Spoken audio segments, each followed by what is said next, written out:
Hiya. This is something I've been thinking about for a while, and it comes down to something quite fundamental. What's in a name? Now, for those of you who haven't figured out, I'm trans, or if you don't know me, I'm transgender, so I was assigned male at birth, but actually identify as female. And one thing that you'll find that trans people will do is they will pick their names. And, let me do a quick glossary of terms. Cisgender people and transgender people. Cisgender people is anybody who identifies as the gender they were assigned at birth, so male or female.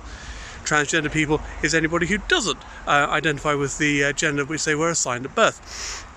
And so along with being assigned a gender at birth, you were given a name. It's on your birth certificate. And for most people, you never really think more about it. That's just who you are. But for trans people, we all get to have a think about who we want to be and who we want our name to be. And because of that, we choose our names. Now, to be fair, I chose Sarah when I was about 9 years old, and that's kind of who I always wanted to be called, and that's kind of where my head was always at. So I never really had much in the way of thinking, well, could I be, something else?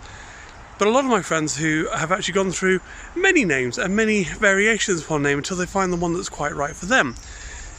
And the question which is do we have a right to comment upon this?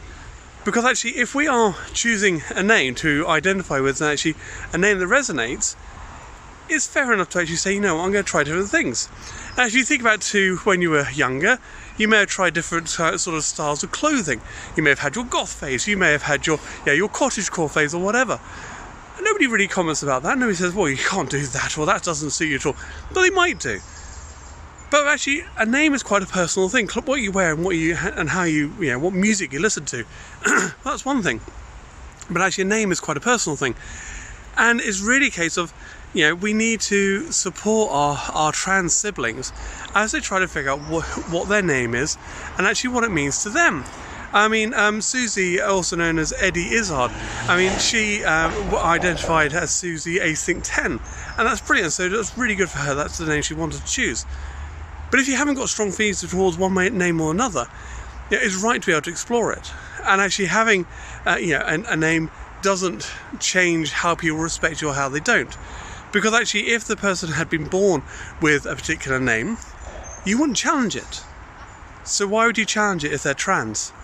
And this is just about actually how can we be good supporters of our friends, and how can we be good supporters of our trans friends particularly. Because actually, choosing a name, getting the name right is really important. Having a name which, you can say, that's me, that's really who I am, is an amazing thing. And we really need to be, understanding and recognise the time and the energy that goes into picking out what that name is and what it means to that person. So if you are friends with a trans person, if they are going through different names, have gentle conversations with them, but don't say, well, you can't use that one because that sounds silly.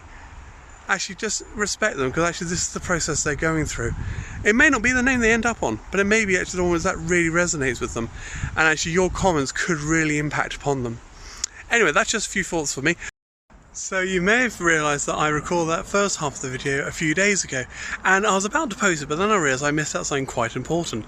I mentioned Susie Izzard, and actually I know that she's fairly okay with her old name being used, but actually there is a really significant thing to say when it comes to talking about names and trans people. There's a thing called dead names, or dead naming, and this means using the name that the person used to go by.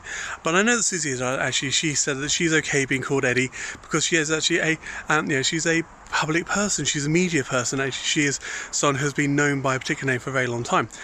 But actually, if you know a trans person and you knew them before they came out, you knew them before they transitioned, please be very sensitive around that name, around who they were, around that name which they used to have. Dead naming is because actually they've left that part of themselves behind, and for some they may be leaving a lot of trauma behind as well. Personally, I have kept one of my names as a middle name because actually I recognise that actually who I was is part of who I am. But this is not the same for everybody, so please do be careful. And if somebody has transitioned, don't use their old name, don't use that dead name, because actually what you're saying is that I don't recognise you as the new person you are, I'm recognising who you were, and that's really quite insulting, quite upsetting for some people. So please do be do be generous and be careful. And yeah, okay, fair enough, if you make a mistake, acknowledge it, apologise, and correct yourself as quickly as possible. And maybe just repeat in your head a few times, just say, you know what, that's the name, that's who they are really. Because actually it shows what an ally you can be.